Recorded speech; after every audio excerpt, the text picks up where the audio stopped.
PPT 한번 봐주세요. 교장이 의식화 교사 고발, 6.25는 북침 등 용공교육, 수업 중에 6.25는 북침 교육, 이런 제목의 신문기사인데요. 학교 수업 중에 미군에 의한 북침설을 가르쳤다면서 언론의 집중 포화를 맞고 징역 1년이 선고되었던 충북 재원고 강성호 교사에 대한 기사입니다. 만약에 장관님 실제로 수업 중에 6.25는 북침이라고 가르쳤다면 이건 잘못된 거죠? 네, 그렇습니다. 6.25 전쟁이 북한의 남침에 의해서 발발했다는 건 역사적 사실 아니겠습니까? 역사적 사실이고 교과서에도 그렇게 되어 있습니다. 네.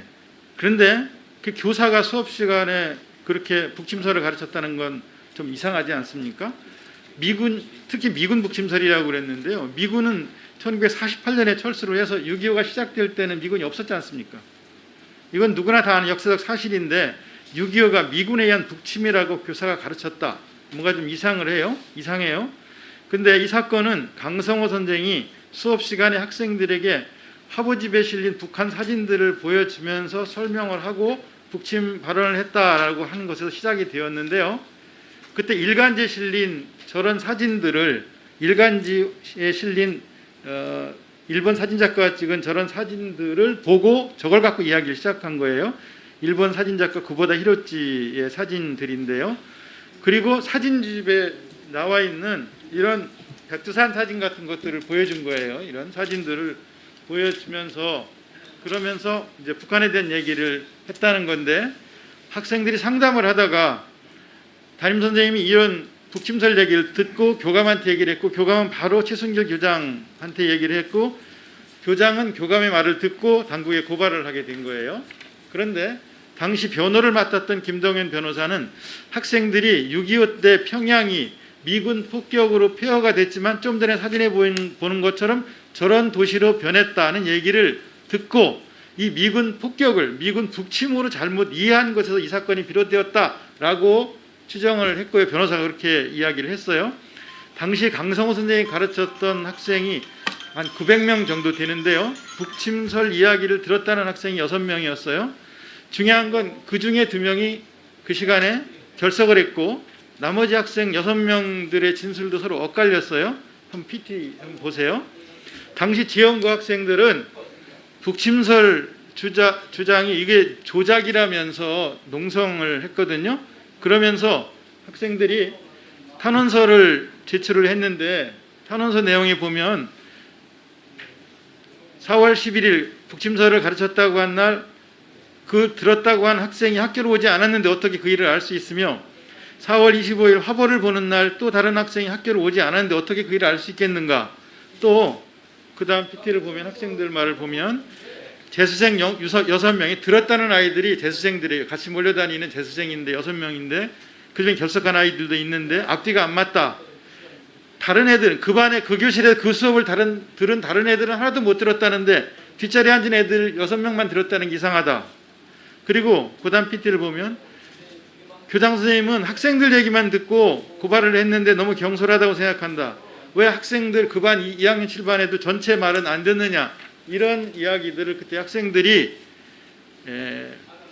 저렇게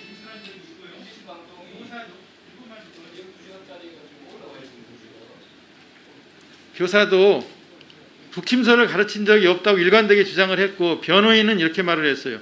일방적으로 누가 들었다고 해서 단정 짓는 게 교육적으로 옳으냐.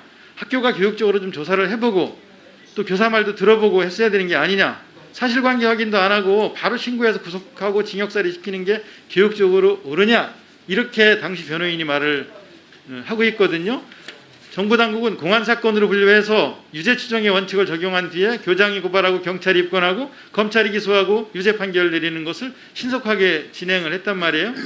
1심 판결문에 보면 수업 중 6.25는 당시 북한이 남침을 한 것이 아니고 미군이 먼저 북한을 침범해서 일어나는 것이다라고 교육함으로써 북한 공산 집단의 주장에 동조하거나 기타의 방법으로 반국가 단체를 이롭게 했다라고 이제 판결을 했는데, 이번에 2019년에 재심을 신청을 했고 지난달 9월 2일 무죄 판결을 받았어요. 32년 만에. 이 내용이 언론에 보도된 내용이 이 내용이 사실이라고 믿었던 신문을 접한 국민들은 전교조 교사들이 북침서를 가르친 작용화된 교사들이라고 믿었고 이 작용화 이미지가 더 씌워진 채로 수십 년이 흘렀는데 무죄가 나왔어요. 저는 이 사건을 한국판 드레피스 사건이라고 봅니다. 그 사이 강성원 선생님 아버님은 쓰러지셨고 동생은 비관해서 스스로 목숨을 끊었어요. 경찰에 불려가서 북침서를 들었다고 진술했던 학생들, 이제 학부모가 된 학생들이 카톡으로 저런 문자를 보내요. 평생 마음의 멍에를 짊어지고 살아왔고 지금도 힘든 시간을 보내고 있다. 지금도 힘들다. 이제 그때 그 진술했던 학생들이 이렇게 말을 하고 있어요. 공권력이 가했던 한 교사에게 가했던 가장 비교육적이고 반인권적인 사건이라고 저는 생각합니다. 32년 만에 무죄 판결을 받았지만 빨갱이 교사 낙인이 이게 쉽게 사라지겠습니까?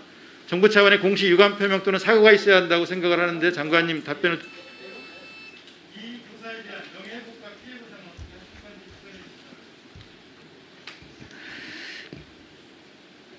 예, 의원님께서 지금 말씀 주신 강성호 선생님 기사를 저도 봤습니다. 지난 32년 동안 선생님이 그 짊어지고 오셨을 고통의 굴레 이런 게 얼마나 컸을까. 그리고 아까 학생들 말씀 주셨는데 그 당시에 같이 있었던 학생들의 또 마음의 짐은 얼마나 컸을까 이런 생각을 하게 됩니다. 강성호 선생님께 교육부 장관으로서 심심한 위로와 또 안타까운 마음을 전하고요. 그리고 이러한 일이 이제 다시는 일어나지 않아야 한다는 말씀을 다시 한번 좀 강조를 드리면서 이 재판 결과에 따른 명예회복이나 피해 보상과 관련해서는 충북교육청과 협의를 해서 어떻게 진행을 해야 될지 논의하도록 하겠습니다. 예, 수고 많으셨습니다. 다음 총장은 조경태 위원님 질의